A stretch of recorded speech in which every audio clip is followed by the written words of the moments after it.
A film like Border 2 is very easy to dismiss off by saying it is nothing compared to the original Border 1 by JP Dutta.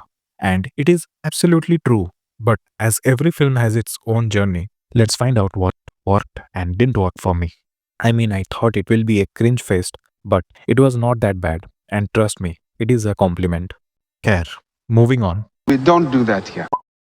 Before going further, let me tell you the pitch of the movie at which it caters. It will be more of an emotional and melodrama rather than the technicalities of the action sequences.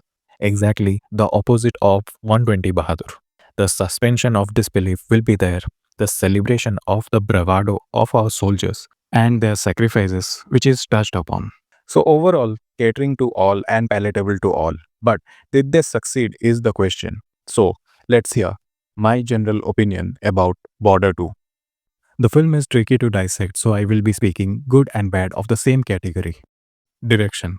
Anurag Singh, who has been trusted with this IP, has somehow managed to evoke some emotions out of a dull and predictable screenplay. He had some genuinely emotional moments, which was more or less successful because of the actors involved in those scenes, is definitely a question. He also created some lovely moments with the pairing of Varun Dhawan and Megha Rana, as their awkwardness and the new blossoming of love was so palpable. Having praised him, but many of his other creative choices should be questioned too, like integrating of all the forces of Army, Air Force, and Navy backfired, as the Navy and Air Force's scenes proving to have caused hindrance to the storyline, as it was not assimilating at all and only dragged the running time. Acting. Sunny Deol. I mean, come on, man. He's 68 years old and doing actions and not looking his age at all. Having watched Raja Sahab, Prava should take some notes from him. Khair. Sunny, he shoulders the entire film. He's agile for his age, and although his acting can't be questioned, but there was lot of shouting, and it was not stopping. I mean, we know at this point, those dialogues were metaphorically breaking the fourth wall and warning the enemies too. There were other performances too, like Diljit, who had a natural swag, and few wildcards like Medha Rana and Paramveer Chima. But who literally stole my heart was Vansh R. Bharadwaj. Trust me, and watch out for his scenes.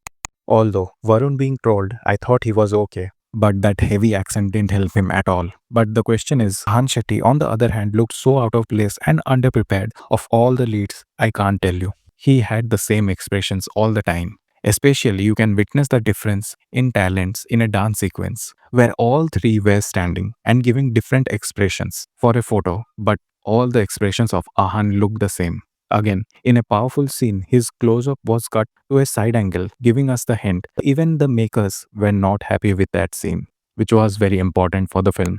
The songs and the BGM. The director was able to somehow manage the scenes with the BGM Hindustan as it was good, but unfortunately can't say the same about the songs, as even the renditions Main Chalo and Sandesh Se Aate Hain didn't hit that chord, as the originals are so engraved in our memory that even the addition of Arijit fell flat. Although, when Sonu Nigam enters the melody, you can feel the nostalgia. The VFX.